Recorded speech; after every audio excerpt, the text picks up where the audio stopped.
Hi everyone, welcome to A Stitch in Time. Today is Thursday. It is April 28th, 2022, and this is episode 217.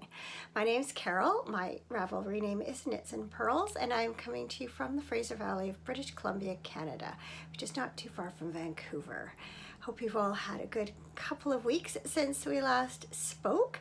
Mine has been rather eventful in a good way, and I've got a ton of knitting done. So I am really excited to be here today, back with you again, and I am ready to show you everything I've been working on. Before I do that though, I just want to remind you that the Year of the Stash Make-Along is taking place in the A Stitch in Time podcast Ravelry group. And it's almost the end of April, so the winners for the March Personal Sock Yarn Club and the April portion of the Year of the Stash thread will be announced on the next episode. So speaking of the Personal Sock Yarn Club, my first finished project are my April socks for that knit along. This is Opal yarn. It's the Claude Monet series. The color number is, let me see, 9684, and the color is based on a Monet work of art called The Japanese Bridge in the Garden in Giverny. So I'm also have entered these in for the Fiber Nymph Dye Works Make It Your Own Make Along. My theme for that is the 4 seasons, and since it was based on a flowering garden, I thought that would be suitable for spring and summer. So I'm really happy with how these turned out. These are for me. They are a 64 stitch top-down sock on a 2mm needle, and I had thought about doing coordinating heels, but because there are like so many different stripes on here of so many different colors, I didn't think there would be an obvious break in the pattern if I were to just go ahead and use the carry on with the traditional heel flap and gusset, and then it just worked out so nicely that when it picked up back again, it wasn't an obvious, sometimes you end up with like just one row of a color going around your first row on your instep, but this just worked out perfectly. I'll bring that in so you can get a good look at it. Very nice yarn. I bought this a while ago. I remember at the time I had ordered another colorway in this series that was out of stock, and I put myself down to be notified when it came back in stock, and never was, so I assume they never got it again, which is too bad because this is just a really nice colorway series. And I do love impressionist paintings. That's probably my favorite genre of art. Is that the right word, genre? I don't know. I'm not an artist and I'm not an art student. Anyway, you know what I mean. I do like impressionist art. So yeah, so got those done and almost ready to cast on socks for May. And once again, I thought that I would open the yarn for May's socks because it's a surprise to me and it can be a surprise to you, but I'll do that after I show you the rest of my finished projects. In fact, that's all I have to show you this week is finished projects because yeah, I've just been kind of a knitting machine and have kind of put off starting anything significantly new because the new round of make-alongs is starting on May 1st. So I did cast on a pair of socks last night, but I have so little done on those, I didn't think it was even worth showing you. So last time that we met or we spoke, I showed you I had my felted clogs in progress. I think I had finished the first one except for the second layer of the sole. So I made these out of Peyton's Classic Wool. For the sole and the cuff, I used indigo, and then this is a variegated yarn called Indigo Mist. and I just thought it would be fun to try a variegated yarn. It's not something I normally do. Most of my slippers will be, I usually do contrasting colors just because it makes it more interesting, but I don't know if I would use it again. They're not bad, but I think I prefer the look of a solid upper. So what I ended up doing with these is holding the two strands, well, you hold two strands of yarn together regardless. But when I did the variegated, I held the strands so that the lightish blue was offset from the other strand of light blue. Originally I was going to carry them together and knit them up as though they were one strand, but because of the way it was working up, I thought I wanted this color better distributed throughout, so I kind of offset it. And then after a while, they kind of caught up to each other in a way anyway. Anyway, it doesn't matter. This was the first one I did. That was the second one. I am, you can see, I've been wearing them. It doesn't take very long for the soles to show some wear. But I was so happy to get back to having another pair of these felted clogs. It's been about 1.5 years since my old pair developed holes to the point that I really couldn't wear them anymore. And I've just been putting off making them because I don't really enjoy it, but I do love wearing them, and I'm so happy to have these back. And I'm also really happy with how they felted up. If you've watched for a while, you know that I used to have a top-loading washing machine, and I had a lot of success with that, felting my slippers. That's about all I ever felt is slippers. And I just find my front loader is just not quite as good at it. I've developed a few techniques over the years. One is to go back and forth between immersing the slipper in very cold water and then putting it back into the hot washer.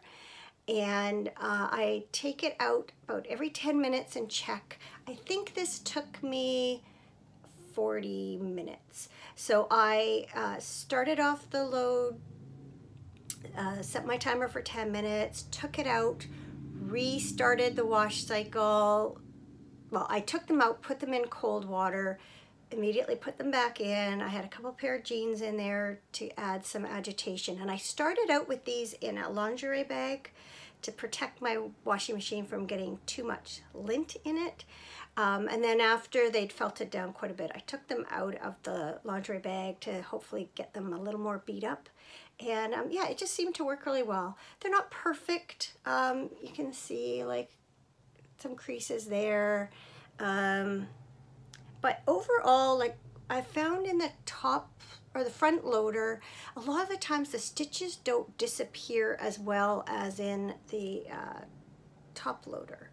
But in this case, they disappeared really well. And it's definitely very felted fabric. So yes, happy to have those done. I did take, I'll show you a picture of what they looked like before I felted them. And then I will include a photo. I just have one project page for all my felted clogs, and I don't even have pictures of all the ones I've done. I have lost count of how many pairs of these I have knit over the years.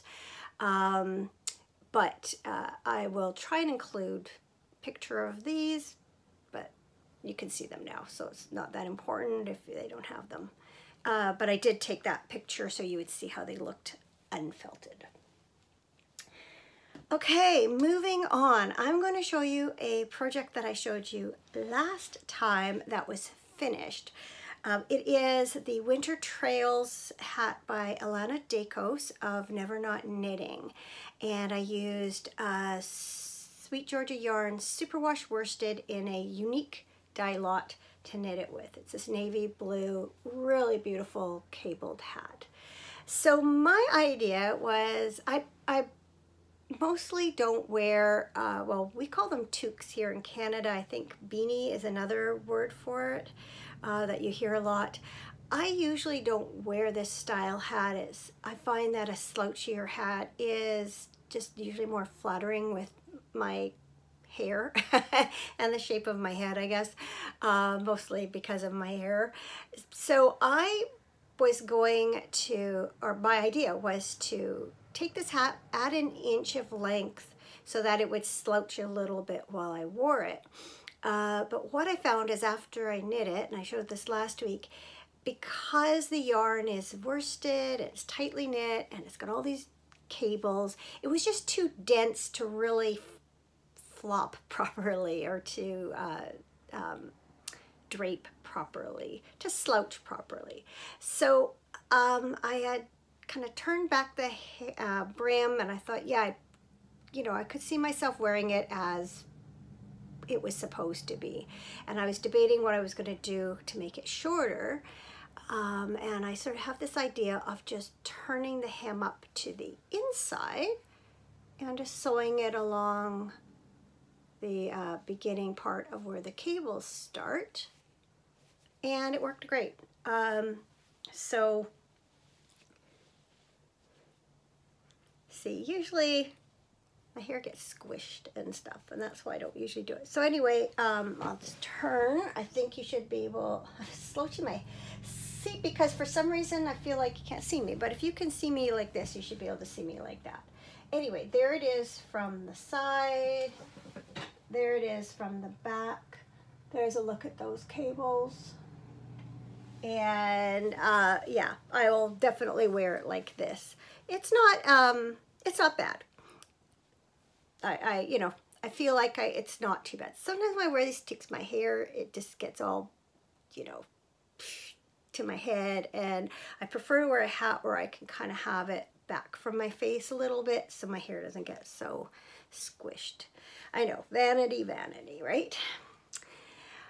So I just thought I would show you that updated version of that. And then in the meantime, I talked about this last time too, I had some leftover yarn, about a skein's worth of yarn left over from my Throwback Thursday. And I didn't want to just stick it back into stash. And it was all in little balls from when I had taken back my original project that I knit with that yarn, which was Granito by Joji Locatelli.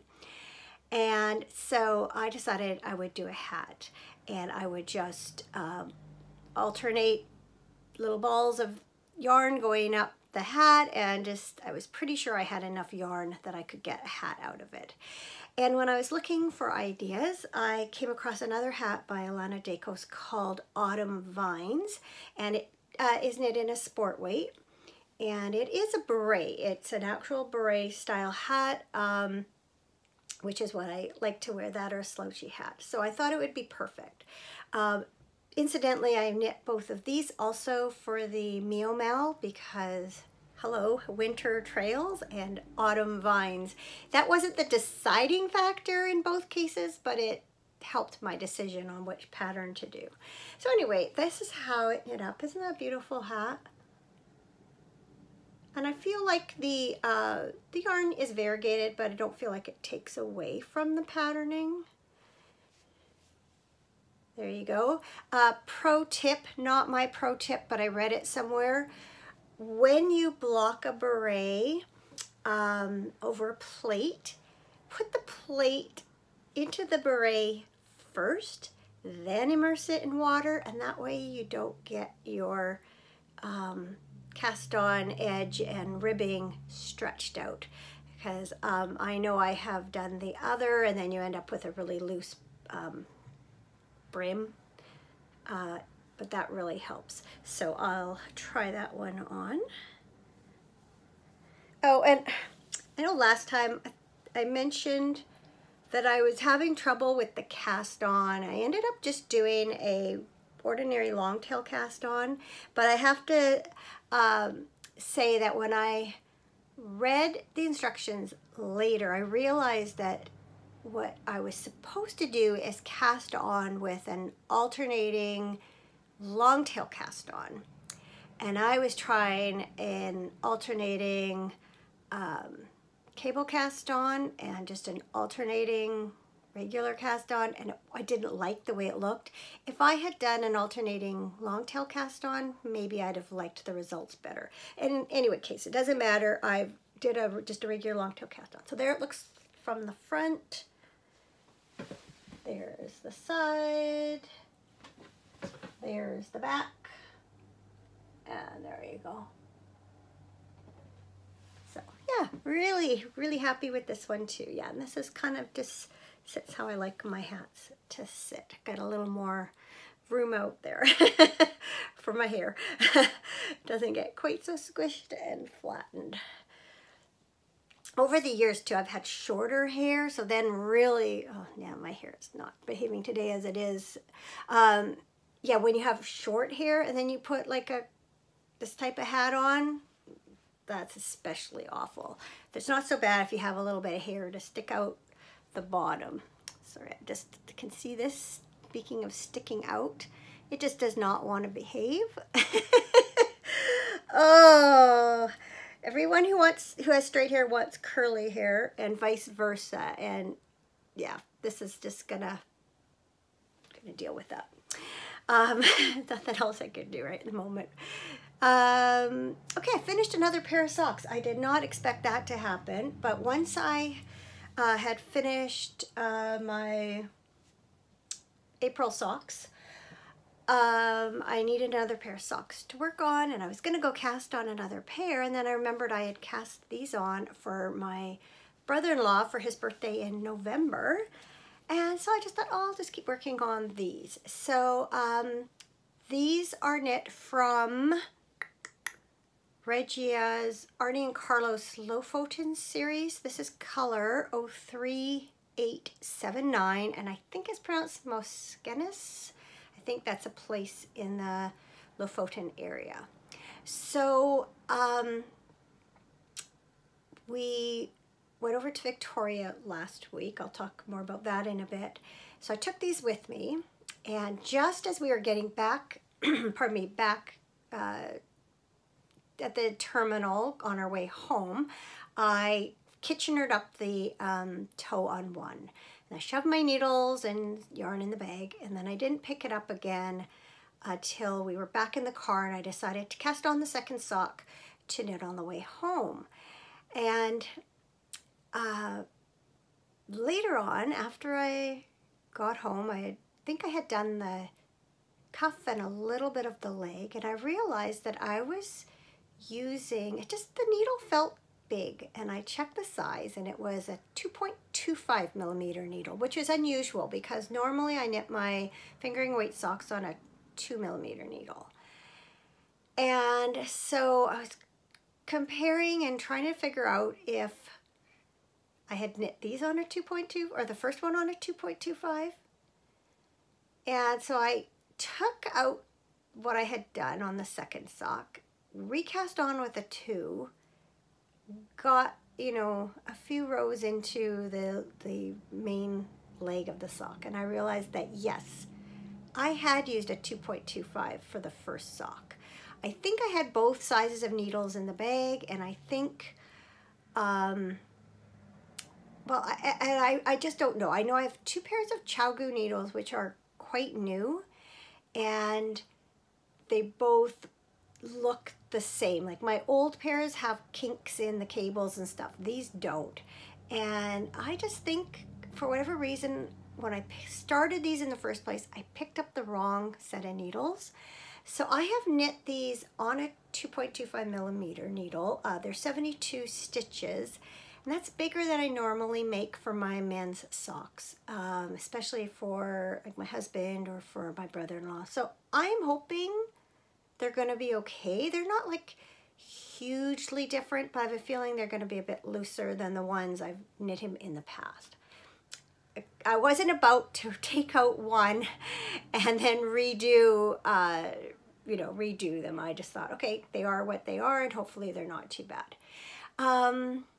Okay, so yes, that's the colorway. And then I don't think I wrote this part down though.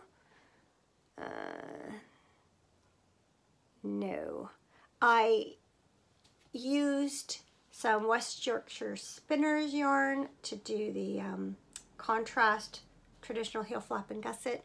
I don't remember the colorway number, but it is cayenne pepper. So I'll bring that up closer so you can see. So I just thought it'd be a good color. There's an orange stripe, but there's also this red here.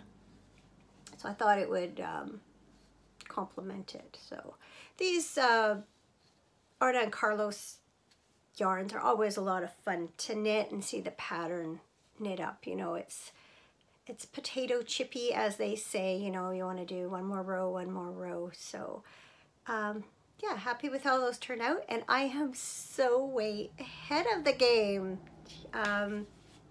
November is a long time away, and I already have his birthday socks done, so happy with that. Let me just check my notes. I think that's it for knitting. Yes, but I do have another finished project to show you. So a while ago, I can't remember, I think it was last year, a knitting friend of mine sent me this cute little cross-stitch kit, and she said she knew butterflies reminded me of my dad, so it was such a thoughtful thing for her to send me. This is a kit from Cross Stitch Style. It's 99800, and it's called the Butterfly Wood Ornament. And so it's been in the little compartment in my coffee table. I see it every time I open it up to get some knitting things out. And finally, I was kind of in between knitting projects, and the time was right, and so I pulled it out and cross-stitched it up, and it did not take very long at all.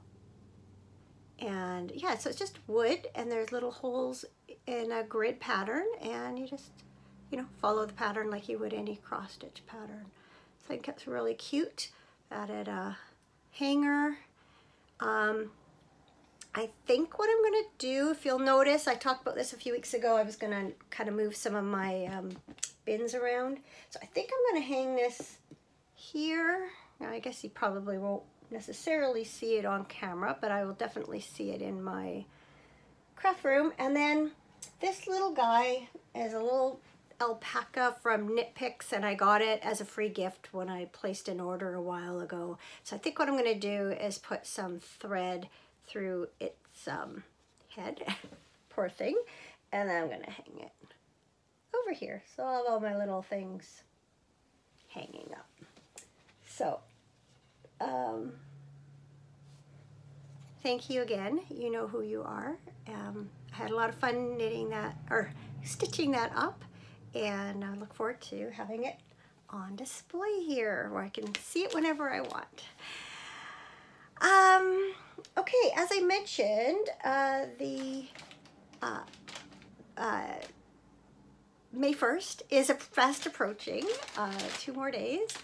And so I've kind of been putting off starting anything significant because I know I'm going to want to do some projects for the Meomel and also my personal sock yarn club. So because I knew I was going to be participating in both of those at the beginning of the year, when I put my yarns into bags for the personal sock yarn club, every second month I put a Fiber Nymph Dye Works skein. So I know this is a Fiber Nymph Dye Works skein because March was, but I don't know which one. So I know for sure it will count for my personal sock yarn club. I'm not sure how it's going to tie into this 4 seasons theme I have for the Meomel, but I kind of also chose yarns that I could incorporate because I was kind of thinking about that being my theme. So we'll see. Let's find out what's inside here. It's always really fun. I did not expect to get quite as much pleasure out of this as I do because I put them in and I remember some of the skeins I put away, but most of them I really don't. So let's find out. Oh, the staple's being really stubborn. Okay, no peeking. Let's find out what I'm going to be knitting come May 1st. Oh, yes. Yes, yes, yes. Love this one. this is called Galaxy Cocktail. There's my summer theme, because when else are you gonna have a fancy bright colored cocktail but in the hot summer days? So yes, I've been looking forward to knitting this one. I thought this one might be later in the year, so I'm really excited to be able to cast this one on now. Just look how fun those colors are. Oh, so happy. I'm really happy about this. At the time, too, there was a cute little stitch marker or progress keeper that matched. Actually, I'm going to put this on pause, and I've shown it when I got the yarn, but for those of you who might be new, I'm going to go get it and show you because it's just so cute. Be right back. So I went out to the living room and I pulled out my stitch marker tin and looked in there, and it wasn't there. And then I looked in my progress keeper tin and it wasn't in there. And I started wondering where it was. And then I thought, I wonder if I put it in the bag with the yarn so I would remember to use it, and looked in the bag and here it is. It was here all the time. Isn't that super, super fun? So even though I don't normally use progress keepers with my socks, I'm going to use it on this pair in some way because I can. Anyway, so yeah, that's going to be my cast on for May 1st. I'm not sure what else I'm going to do this next section, or next segment of the Mio Mel. I want to use up 200 grams of Fiber Nymph dye works so that I can, at the end of the year, qualify for a special skein. I have my holiday minis from last year. I'm thinking about weaving with those. I also have my new, I showed it to you last time, a new like winter palette collection. I also have various sock yarns and yarns for sweaters. So I'm not really sure what I'm going to do for that yet besides this pair of socks, but stay tuned. I'll give it some thought. You'll know soon enough. And speaking of the Fiber Nymph Dye Works Holiday Mini Collection, I know for those of you who've watched for a while, you've seen me for the last three Decembers opening up the minis every day from Lisa. So just in case you're interested, she currently has her collection for this coming December on sale in her shop. It's fibernymphdyeworks.com. And this year her theme is the art of contrast, and she's actually also put up a short video showing her inspiration for this year's collection. You can find that on 90% Knitting. That's her video podcast. Excuse me.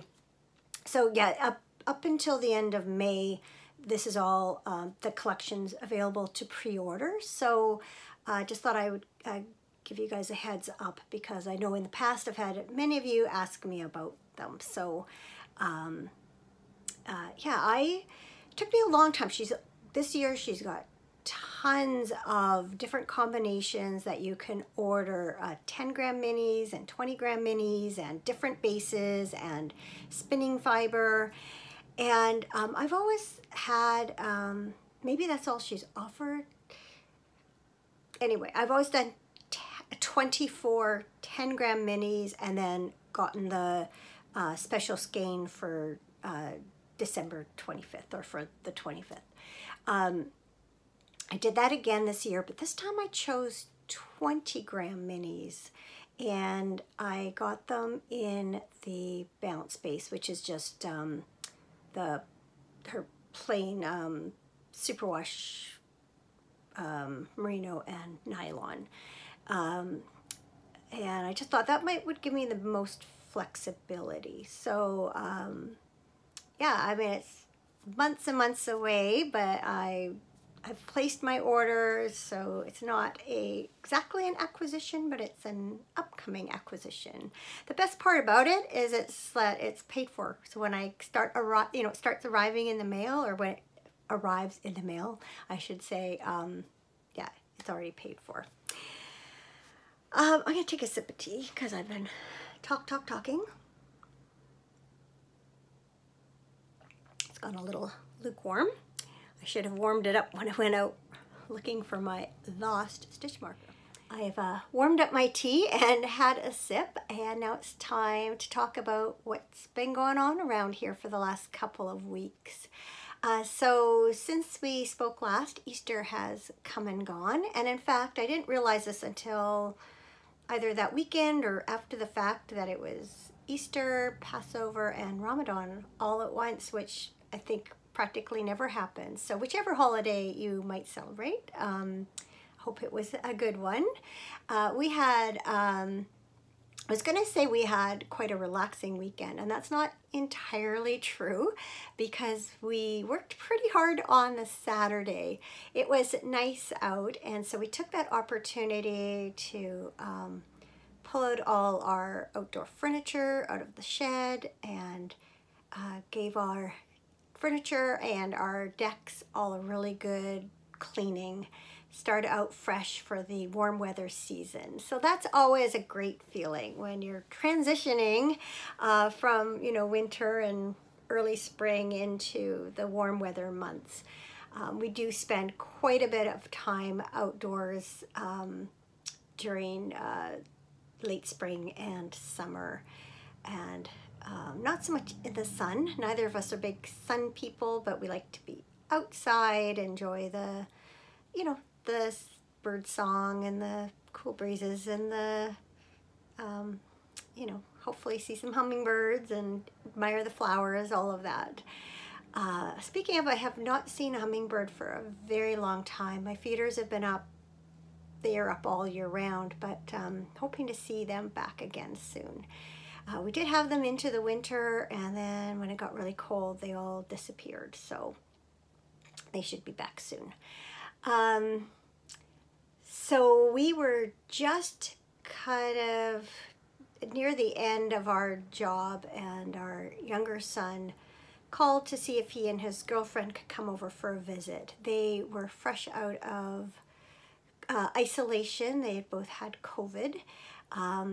So we said yes, but we put them off a little bit because we both desperately needed showers. So by the time they got there, we were all showered, everything was all put in place. So we sat outside around the fire table because by that time the sun had disappeared. It was getting darker and darker, and the wind had really picked up. We could see rain all around us. We only got a few drops, but it was raining against the mountains. But we had the fire and blankets, and so we were fine sitting outside. But it was good to see them. His girlfriend our son's girlfriend was coughing a little bit, but other than that, they felt much better. And then the next day, which was Easter, we went to our daughter and son-in-law's house for supper. So our other son and his wife were supposed to have joined us, but because they were still in isolation from COVID, they did not. So kind of missed having them there, but we enjoyed the time with the kids and our kids, the kids and the grandkids, and our son-in-law smoked a turkey, which I've never had, and oh, it was so juicy. It was just delicious. He's got a smoker, I think it was last year or the year before, so we've had a few meals at their place with things that he has smoked, and they're just always just so tender and juicy and really flavorful. So then when we spoke last, I told you we were hoping to go over to Victoria to celebrate Cameron's mom's 97th birthday with her, and that our plans were dependent on the COVID situation at her place. She's in an extended care facility, and there was an outbreak. Thankfully not in her ward, in there's several buildings.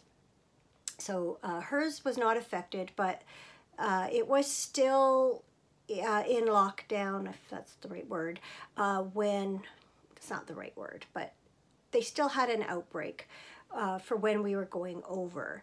And so we were not allowed to go in. Only Cameron's brother, who's her designated visitor, was allowed to go in the facility. But we were allowed to take her out of it. And so we decided to do that and go to a restaurant. And so we were able to get a table that was kind of in the corner, well away from a lot of people. Just to be on the safe side, Cameron and I did rapid tests that morning before we left. Just did everything we possibly could to make sure we were as safe as we possibly could. It's kind of ironic though, because we couldn't go in there, even though they do rapid tests before you go in, and you have to have your vaccine passport and all of that, and yet we could take her out to a situation where she could potentially bring it back in. So I don't quite understand the logic of all of that, but the upside of it is we got to see her. So we just parked our car at the ferry and walked on, and then Cameron's brother and his wife picked us up on the other side. We went and had lunch, and then we went right back to the ferry and came back home. So it was early morning and just a lot of travel time. And then Cameron had a ball game that night at 8 o'clock, and so we were able to make that.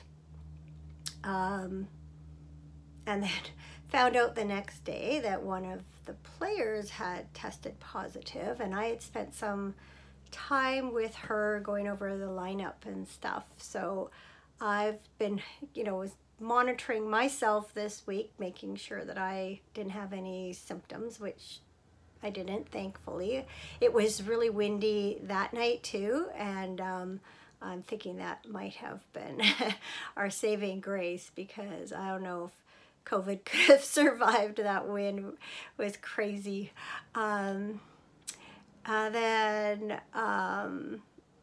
Yeah, ball, we've played 3 games, won all 3 games, so that's exciting. We were supposed to play on Monday night, but it got rained out. As far as COVID goes, the saga continues. Our kids are all fine now, all recovered and back to work and stuff. But I learned last week, I guess late last week, that my mom was sick and suspected it was COVID.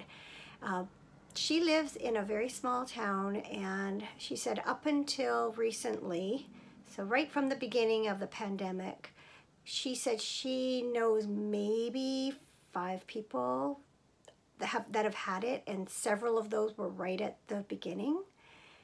And now all of a sudden it's everywhere in that little town. It's just being passed around. So she doesn't have a really large group of people that she sees, and she's still not entirely sure where she got it from, but she got it anyway. But she's come through that really well too. I was obviously worried. She's 85, but she's in good health, and she is boosted and everything. And she, when I talked to her the first time, she sounded very congested, and she was coughing a few times while I was talking to her, but she said that was mostly because talking irritated her throat. But you could tell it was that cough, like a cold kind of cough, not just a cough because your throat's irritated, if you know what I mean. And she said it was just like, again, like everyone seems to be saying, it's like a cold. So congestion and coughing, and she's pretty well back to normal now. So thankfully she's come through it okay. I know in our daughter's family, there's been a couple of exposures. So far, nobody's been sick, so we'll cross fingers, knock wood. But it just seems to be everywhere these days. Cameron's had a lot of employees at work that have been off with it, and just, you know, people we know, so many people we know have been sick. So thankfully, just not seriously. So on Saturday, this past Saturday, our family all did get together for dinner, and it was kind of like, I guess, a belated Easter dinner. It was what we had actually planned before the Easter holiday because it worked best for everybody. So everyone was there except our daughter. She wasn't feeling well, but it was again, cold symptoms, but she never did test positive. So sounds like it was just a cold. And I guess people still do get colds these days. It's just every time you have those symptoms, you have to assume it's something else, right? Anyway, thankfully she's fine, and would have been nice to have her here too, so we were all together, but it turned out to be a nice day, so the kids were running around outside, and we were able, you know, people originally sat outside around the table on the upper deck, and then we had, you know, tables set up in the kitchen for dinner. But yeah, it was a very nice get together. It's always just fun when everyone all comes together. And I think that's it for sort of goings on. The only other significant for me anyway, and this is my something good, is yesterday I finally sat down and tackled the taxes. I detest doing the income tax, but I'm the one who does it. And mine's super easy because I'm not employed outside the home anymore, but Cameron is, plus he has employment expenses, so it's just a little more work. It's not difficult, it's just a bunch of moving parts. And I'm always nervous that I'm going to make a mistake. We got audited, or he did, a few years ago. And it was a very stressful process, to say the least. Thankfully, in the end, it all more or less worked out. You know, there were a few things I had done wrong, or we didn't have a receipt for, or the right kind of receipt, or whatever. But in general, it didn't work out completely even, but we didn't have to pay very much. But it's just not something I ever want to go through again. And so I'm always nervous. But so one of the problems when I did it before is I had relied on a tax software, and it figured out something differently than it was supposed to. So now I am kind of paranoid, and I do it all by hand, and then I get the software and fill everything in and see how it all works out. And it's always a relief when the software comes out with basically the same answer you did. So that's what happened. But I was having trouble with some various things last night. I was getting very frustrated. Finally got onto the right thing, was able to feed in all the information, send it off electronically, and call it done. So yes, huge weight off my shoulders. I usually don't leave it this late. Our filing deadline is April 30th. This year is actually, I think it's May 2nd, because the 30th it ends up on a Saturday, but in general, it's the end of April. And quite often I have it done before the end of March, once we get our last tax slips. But this year I've just been putting it off. It's like, okay, I have to get it done. So yes, phew, done. Can smile and feel much happier now. As for what's coming up, nothing big. I've got the 2 younger grandkids coming here tomorrow. They have a Pro-D day, so I'm going to give their sister a break so she doesn't have to watch them. So they're going to come probably 8:30, 8:45 tomorrow morning till their dad picks them up kind of later in the afternoon. So I'm not sure if we're going to do anything special. Don't really know what the weather is even supposed to be like. Hopefully it's nice. They can go and run around outside for a while. And yeah, I don't have any plans for the weekend, so I like it when it's like that. Might try and get a few plants to get in the garden. I know a lot of them, they are not supposed to go in quite yet, but I know there are also a few that can go in now, so maybe if the weather cooperates, that's what I'll do. Don't know. There's always knitting and maybe some weaving. I am looking forward to warping up my loom again and doing that. And doing this cross stitch butterflies kind of made me itch to do a little bit cross stitch again. So maybe I'll pull out some cross stitch. It's nice not to have any plans, so we'll just take each day as it comes. Okay, that is it for this episode. I hope you're all well, and I will see you again hopefully next week. I plan to record in about a week's time. So take care until then, and in the meantime, thank you so much for watching, and enjoy your crafting. Bye for now.